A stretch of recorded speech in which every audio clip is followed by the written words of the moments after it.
नमस्कार, आप देख रहे हैं अपना बिहार और मैं हूं आपके साथ विभा उपाध्याय। पटना में बिहार निगरानी विभाग की तरफ से टीम ने एक बड़ी कार्रवाई की है और इस कार्रवाई के दौरान निगरानी की टीम ने पुल निर्माण निगम के एग्जीक्यूटिव इंजीनियर रविंद्र कुमार के आवास पर छापा मारा है। तस्वीरें आपके सामने, जहां पर पुनाई चौक स्थित आलीशान मकान पर छापेमारी कर निगरानी की टीम ने 60 लाख से अधिक नकद, 20 लाख से अधिक के आभूषण, 7 से 8 जगह जमीन के कागजात के साथ बैंक में निवेश के भी कागजात जब्त किए गए हैं। ये देखिए, ये तस्वीरें उस दौरान की जब निगरानी विभाग की तरफ से कार्रवाई की जा रही थी और 60 लाख रुपए कैश बरामद किया गया है। कैश गिनने के लिए यहाँ पर कैश मशीन मंगानी पड़ी और अब तक जो जानकारी है 60 लाख रुपए कैश, 20 लाख से अधिक के आभूषण की बरामदगी की गई है। जमीन के कई निवेश के तौर पर कागजात जो हैं वो सामने आए हैं और बैंक में भी निवेश के कागजात की बरामदगी की गई।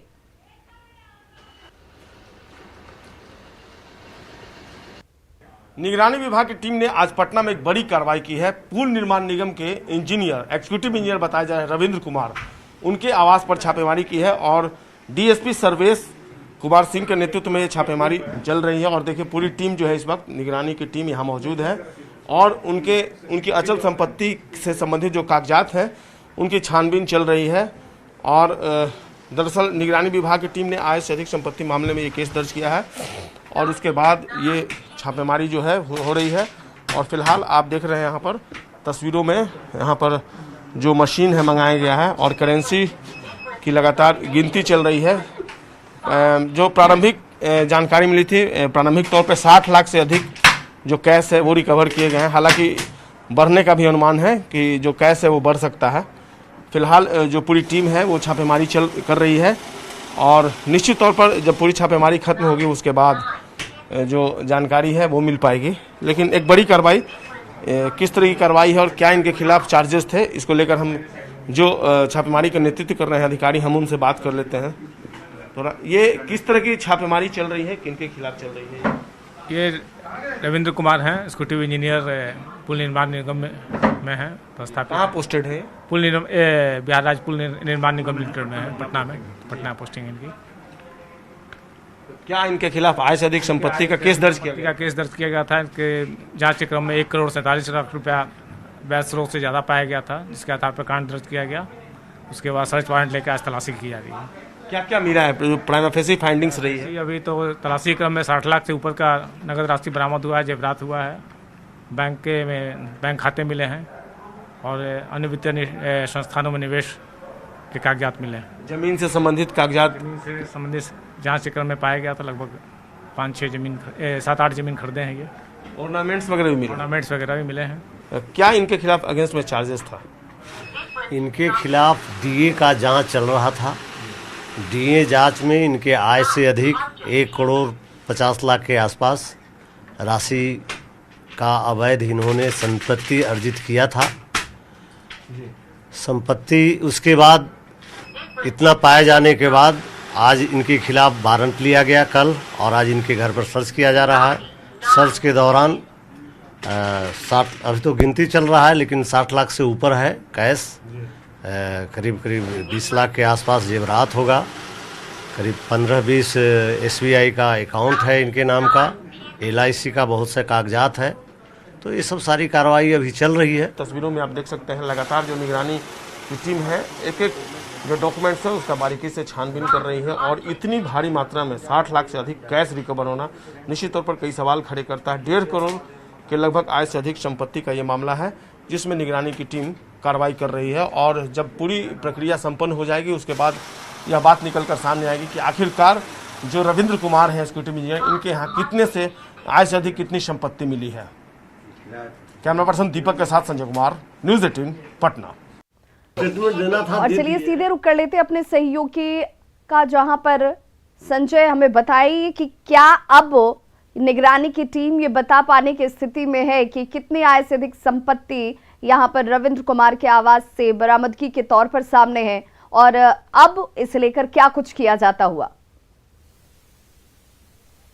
देखिए विवाह, सबसे बड़ी बात है कि जो धन कुबेर अधिकारी हैं जिन्होंने अवैध तरीके से अपनी आय जो है इकट्ठी की है, संपत्ति अर्जित की है, उनके खिलाफ निगरानी विभाग लगातार कार्रवाई कर रही है। आपको याद होगा कुछ महीने पहले, पिछले महीने ही निगरानी विभाग की टीम ने एक बड़ी कार्रवाई की थी मुजफ्फरपुर के डीटीओ के खिलाफ जो सारण के चार्ज में थे, और उनके यहाँ भी इसी तरीके से अकूत संपत्ति मिली थी। अब ये एग्जीक्यूटिव इंजीनियर है, वो भी पुल निर्माण निगम में मलाईदार पोस्ट है, एग्जीक्यूटिव इंजीनियर है, और 1.5 करोड़ से अधिक की संपत्ति का मामला सामने आने के बाद इनके खिलाफ आय से अधिक संपत्ति का मामला दर्ज किया गया। और अब जब छापेमारी शुरू हुई है इनके यहाँ, जब सर्च अभियान चल रहा है, तो 60 लाख तो कैसे रिकवर हो गया, जो और ऊपर जाएगा, जैसा कि अधिकारी खुद डीएसपी जो है छापेमारी का नेतृत्व कर रहे हैं वो बता रहे हैं। इसके अलावा 8 जगह, 6 से 8 जगह लैंड का जो है वो डॉक्यूमेंट्स मिला है, 6 से 8 जगह जमीन की खरीदारी की गई है, उसका भी आकलन किया जा रहा है। तो ये मामला केवल 1.5 करोड़ तक नहीं रहने वाला, 20 लाख का आभूषण मिला है, बैंक डिपॉजिट अलग से मिले हैं, उसके अलावा एलआईसी के जो डॉक्यूमेंट्स है, एलआईसी में जो निवेश किया गया है उनके द्वारा, वो उसके कागजात मिले हैं। तो ये मामला और ऊपर जा सकता है। अधिकारी खुलकर इस पूरे मामले में बता रहे हैं, और जब पूरी जांच प्रक्रिया संपन्न होगी, छापेमारी खत्म होगी, तब निगरानी विभाग जो है आकलन करेगी। अभी जो स्वर्णकार है उनको बुलाया गया है, जो आभूषण है उसका रेट लगाया जाएगा। फिलहाल प्राइमा फेसी एक एक्सपेक्टेशन है कि 20 लाख का ये हो सकता है, लेकिन इसमें भी बढ़ोतरी होने की संभावना है। तो कुल मिलाकर जो धनकुबेर अधिकारी हैं, जो एग्जीक्यूटिव इंजीनियर है पुल निर्माण निगम के, उनके खिलाफ, रविंद्र कुमार के खिलाफ निगरानी ने कार्रवाई कर दी है, और देखना होगा जब कार्रवाई खत्म होगी तो इनके खिलाफ कितनी संपत्ति जो है वो मिल पाती है निगरानी की टीम को। बहुत बहुत शुक्रिया संजय इस तमाम जानकारी के लिए। तो देखिए, बिल्कुल इन धन कुबेर अधिकारियों के ऊपर इस वक्त निगरानी टीम की तरफ से कार्रवाई की जाती हुई। जातिगत जनगणना की मांग को लेकर नेता प्रतिपक्ष तेजस्वी यादव ने पीएम मोदी को पत्र लिखा। साथ ही जातिगत जनगणना को लेकर सीएम नीतीश कुमार के पत्र का पीएम की तरफ से जवाब नहीं मिलने पर भी सवाल उठाए हैं। तेजस्वी ने जातीय जनगणना को राष्ट्र हित में जरूरी बताया। जी लगातार जो है समय मांग रहे हैं, प्रधानमंत्री जी से समय मिल नहीं रहा, तो आज हमने भी प्रधानमंत्री जी को एक चिट्ठी जो है वो लिखने का काम किया है। हम तो उसी चीज़ को हम बोल रहे हैं कि भाई जब सर्वसम्मति से जब पास हो ही गया है, प्रस्ताव हम लोगों ने भेज ही दिया है, तो प्रधानमंत्री जी से मिल करके बता दे भाई। हम लोग कम से कम मिल के मांग तो कर ही सकते हैं प्रधानमंत्री जी से। अगर सुनवाई नहीं होती है, अगर प्रधानमंत्री जी मना कर देते हैं, तो उसके बाद तो कोई उपाय बचता नहीं है। उसके बाद तो यही उपाय बचेगा, हम तो सबसे मांग करेंगे सभी दलों से कि जंतर मंतर पर चल करके बैठ जाया जाए, वहां आंदोलन हम लोग किया जाए। उधर जेडीयू ने तेजस्वी पर पलटवार किया और कहा कि जातिगत जनगणना पर पार्टी की राय स्पष्ट है और आगे भी स्पष्ट रहेगी। परेशानी होगी इस समय में। माननीय नरेंद्र मोदी को नीतीश कुमार से मिलने में कोई परहेज हो सकता है किसी इश्यू पर, मैं मान ही नहीं सकता, न भूतो न भविष्य। इसलिए ये चुटकी उटकी लेना तो राजनीति में चलते रहता है, चुटकी लेना भी चाहिए, उन पर भी बहुत लोग चुटकी लेता है। पटना में गंगा का जलस्तर लगातार बढ़ता जा रहा है, जिससे पटना शहर पर बाढ़ का खतरा बढ़ गया है। खतरे को देखते हुए जिला प्रशासन और जल संसाधन विभाग अलर्ट मोड पर आ गया है। न्यूज 18 के कैमरे से गंगा के विकराल रूप को दिखा रहे हैं संवाददाता आनंद अमृतराज। पटना में गंगा के जलस्तर में लगातार बढ़ोतरी हो रही है, जिसकी वजह से पटना शहर पे भी बाढ़ का खतरा मंडरा रहा है। हम आपको तस्वीर दिखा रहे हैं, पटना को टॉप व्यू से देखिए और समझने की कोशिश कीजिए। इस वक्त आपकी नजर जहां भी जा रही होगी सिर्फ पानी ही पानी नजर आ रहा है, और चूंकि लगातार गंगा के जलस्तर में बढ़ोतरी होने से पटना शहर पे बाढ़ का जबरदस्त खतरा हो गया है। और आने वाले 2 से 3 दिन बेहद महत्वपूर्ण है पटना शहर के लिए, क्योंकि पटना नहर पे भी दबाव बढ़ गया है और गंगा के जलस्तर में भी बढ़ोतरी हो रही है। और ठीक इसके दाहिनी ओर हम आपको तस्वीर दिखा रहे हैं, पटना शहर की तस्वीर देखिए। पटना शहर की तस्वीर देखिए, एक बड़ी आबादी है और ठीक उसके बगल में, पटना शहर के ठीक बगल से होकर गंगा गुजरती है, और गंगा के जलस्तर बढ़ने की वजह से पटना शहर पे भी खतरा मंडरा रहा है। और जो भी हरे भरे पेड़ आप देख रहे हैं वो दियारा के इलाका है, जो हाजीपुर और सोनपुर का इलाका है, वो इलाके में भी पानी पूरी तरीके से प्रवेश कर चुका है और एक बड़ी आबादी बुरी तरीके से प्रभावित हुई है इस बाढ़ की वजह से। और अगर जलस्तर में ऐसे ही आने वाले 2 से 3 दिनों में बढ़ोतरी होती है तो पटना शहर को भी खतरा है। लेकिन जल संसाधन विभाग पूरी तरीके से अलर्ट मोड में है, पटना का जिला प्रशासन पूरी तरीके से अलर्ट मोड में है और लगातार हालात पे नजर रखा जा रहा है। कैमरामैन मनीष जुनेजा के साथ आनंद अमृतराज, न्यूज 18 नेटवर्क, दिग्घा। तो देखिए, पटना पर इस बढ़ते जलस्तर का खतरा सीधे तौर पर मंडराता हुआ, वहीं दूसरी तरफ अगर दियारा के इलाकों की बात की जाए तो दियारा का बहुत बड़ा इलाका इस वक्त पानी में डूबा हुआ नजर आता है। दियारा इलाके का टॉप व्यू से तस्वीर दिखा रहे हैं न्यूज़ 18 संवाददाता आनंद अमृतराज। इस वक्त आपको हम दियारा के टॉप व्यू से तस्वीर दिखाने की कोशिश करते हैं कि कैसे दियारा का बड़ा इलाका बाढ़ से बुरी तरीके से प्रभावित है और सोनपुर और जो दियारा का इलाका है, बड़ी आबादी बाढ़ से बुरी तरीके से प्रभावित हुई है। और आप इस वक्त तस्वीर देखिए, कई सारे गांव ऐसे हैं जो पानी में बुरी तरीके से घिरे हुए हैं और गंगा के जलस्तर में लगातार बढ़ोतरी होती जा रही है।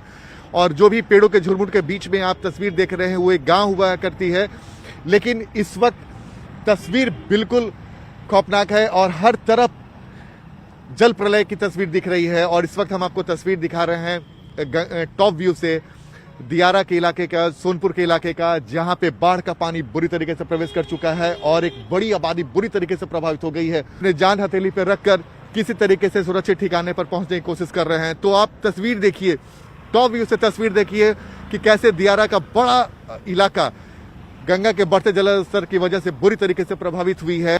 कैमरामैन मनीष जुनेजा के साथ आनंद अमृतराज, न्यूज़ 18 नेटवर्क, दियारा। पटना सिटी का लॉ कॉलेज घाट इन दिनों छपरा जिले के सबलपुर बंगाली टोला के सैकड़ों बाढ़ पीड़ित परिवारों का आशियाना बना हुआ है। गंगा के जलस्तर में बढ़ोतरी के चलते छपरा के सबलपुर बंगाली टोला के सैकड़ों लोगों के घरों में पानी प्रवेश कर चुका है। लिहाजा लोग अब अपने मवेशियों के साथ यहां पर शरण लिए हुए हैं। लोगों का 4-4 दिन खाला हो गया। इस सरकार में कोई साधना नहीं है, समझे ना, खाली कहते हैं कि यह करेंगे वह करेंगे।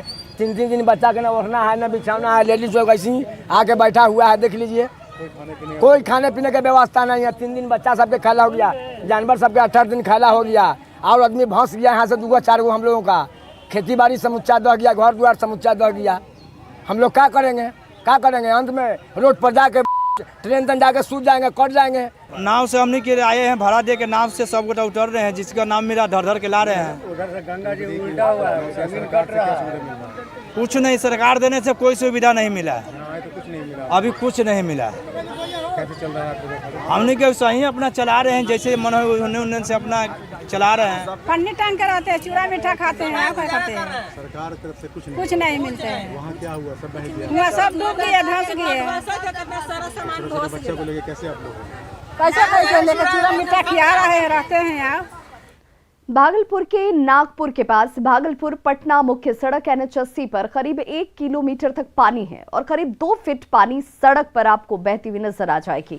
पानी का बहाव काफी तेज है। देखिए, ये सड़कों पर बहती हुई वो पानी जिसमें वेग है, प्रवाह है और पानी का बहाव बेहद तेज।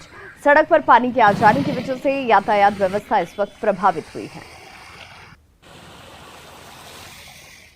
भागलपुर में गंगा के बढ़ते जलस्तर से लोग बेहद परेशान हैं, लेकिन कुछ लोग गहरे पानी में छलांग लगाकर जान जोखिम में डाल रहे हैं। सुल्तानगंज प्रखंड के अकबर नगर भवनाथपुर के पास मुख्य सड़क पर देखिए किस तरीके से जो युवक हैं वहां गुजरने वाले ट्रक को रोककर उस पर से नदी में छलांग लगाते हुए नजर आते हैं। न्यूज़ 18 आपसे अपील करता है कि ऐसे खतरनाक स्टंट न करें, ये जानलेवा साबित हो सकते हैं।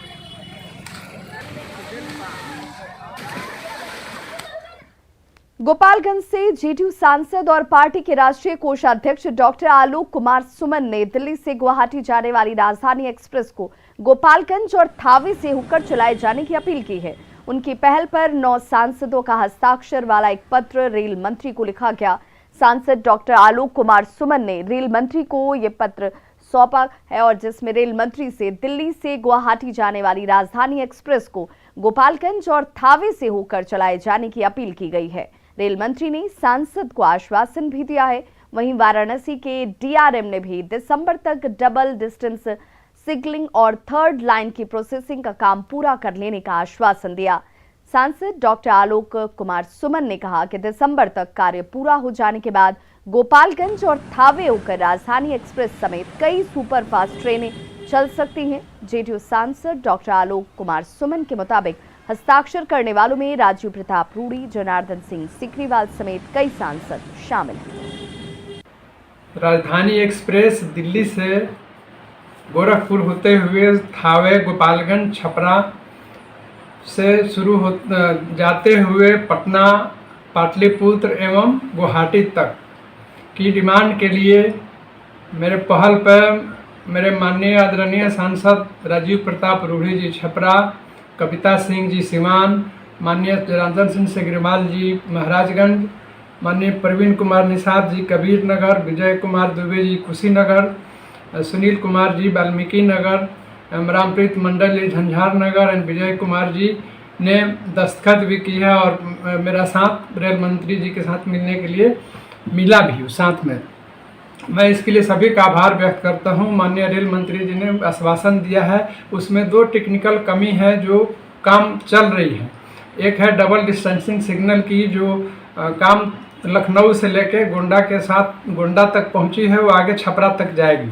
जब ये काम कंप्लीट हो जाएगा, दूसरी दिक्कत है थावे में थर्ड लाइन कमीशनिंग की। थर्ड लाइन कमीशनिंग के लिए DRM ने बोला है कि वो दिसंबर तक काम पूरा हो जाएगी। जैसे ही ये काम पूरा होगा, मंत्री जी ने आश्वासन दिया है कि हम लोगों ने राजधानी शुरू करने का पूरा प्रयास करेंगे।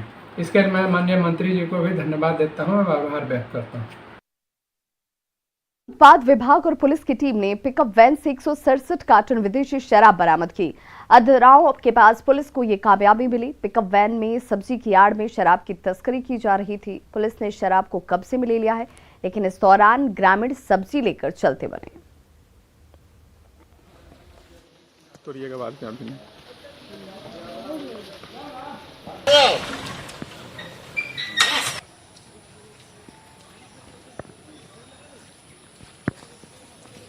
तोरा ओने से कह रहा से ना बुझाई छो। शेखपुरा में एक प्रेमी पर जुर्म का वीडियो वायरल हो रहा है। न्यूज़ 18 इस वायरल वीडियो की हालांकि पुष्टि नहीं करता। नीमी गांव निवासी सुबोध पांडे अपनी प्रेमिका से मिलने चेवाड़ा के अंदौली गांव गया हुआ था। इसी दौरान ग्रामीणों ने उसे पकड़ लिया। पहले उसकी पिटाई की और फिर सिर मुड़वा दिए गए, जिसके बाद उसे पूरे गांव में घुमाया जाता है। तस्वीरें इस वक्त वायरल होती हुई। देखिए, इस शख्स के पहले सिर को मुड़वा दिया गया और उसके बाद इसे पूरे गांव में घुमाया जाता है।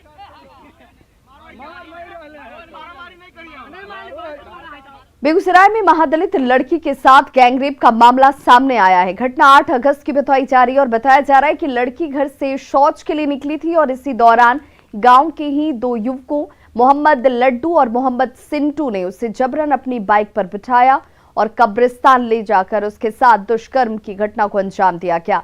बाद में लड़की को वापस उसके घर के पास लाकर छोड़ दिया गया। मामले में FIR दर्ज कर ली गई है, लेकिन किसी की गिरफ्तारी अब तक नहीं हुई।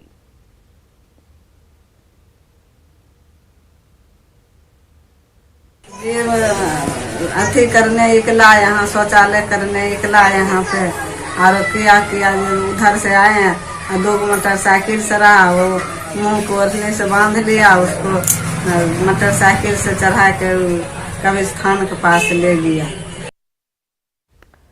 और अब बात बालू विवाद में गोलीबारी की। भोजपुर जिले में बालू विवाद में गोलीबारी और हिंसक झड़प थमने का नाम नहीं ले रहा। कोइलवर के सिमरिया में बालू माफिया ने एक शख्स को गोली मार दी, जिसका इलाज इस वक्त आरा सदर अस्पताल में जारी है। पीड़ित का कहना है कि सोन नदी के किनारे उसके खेत से माफिया बालू निकाल रहे थे और पूछने पर बालू माफिया ने फायरिंग शुरू कर दी। सर घास लेके आते रहे, हाँ, तो रास्ता पर हम गोली लगा। के गोली मारला? अरुण राय, हाँ, मुन्ना राय, हाँ, विनय राय। कौन गांव के घटना है? मानाचक गाँव। मनाचक में मारे रहा लोग ना, महादेव चक सिमरिया दियर में मारे रहा लोग। हाँ, खेत में। अच्छा, वो कौन गांव के खेत रहे? सिमरिया गांव के। का विवाद रहे, काहे गोली मारे रहा लोग? वो अलग खेत पर बालू साइड के विवाद बने। अच्छा, बालू के। हाँ। शराब तस्करों के खिलाफ अभियान में गोपालगंज पुलिस को एक बड़ी सफलता हाथ लगी है। हथवा के कपरपुरवा गांव में पुलिस ने शराब की एक बड़ी खेप को बरामद किया। शराब बनाने और बेचने के आरोप में पुलिस ने 4 लोगों को गिरफ्तार भी किया है। इन लोगों पर यह आरोप है कि नकली शराब बनाकर ये लोग बेचने का काम कर रहे थे। नकली शराब बनाने के लिए होम्योपैथ की दवा का इस्तेमाल भी इन लोगों की तरफ से किया जा रहा था।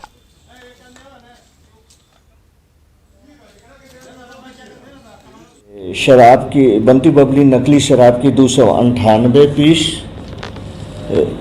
अर्धनिर्मित शराब 18 पीस, बंटी बबली बोतल शराब की खाली बोतल 1310 पीस, ढक्कन, बंटी बबली शराब का रैपर, होम्योपैथिक दवा डिलोशन का 10 बोतल जिस पर 90% अल्कोहल की मात्रा अंकित है।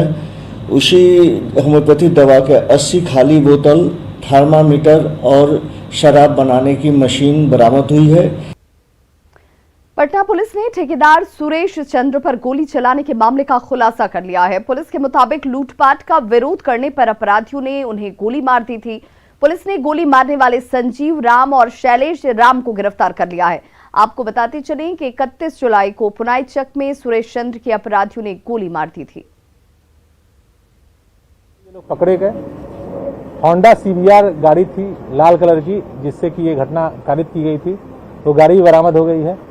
हथियार भी बरामद हुआ है जिससे गोली चली थी। जो कपड़ा पहना हुआ था वो अपराध कर्मी, उस पर खून के छींटे भी हैं। जब गोली चली तो खून के छींटे आए थे, वो कपड़ा भी इसके घर से बरामद हुआ। और इसके अलावे इसने बहुत सारे चेन सेक्शन के केसेस कुबले भी हैं, उसको हम लोग और मैच करा रहे हैं। इसे कुबलनामे पर हम लोग नहीं जा रहे हैं। पटना विधानसभा परिसर में पूर्व विधायक जनार्दन शर्मा का पार्थिव शरीर अंतिम दर्शन के लिए रखा गया। विधानसभा अध्यक्ष विजय कुमार सिन्हा ने जनार्दन शर्मा को श्रद्धांजलि अर्पित की। जनार्दन शर्मा बीते कुछ दिनों से बीमार थे। गुरुवार को दिल्ली में इलाज के दौरान उनका निधन हो गया था।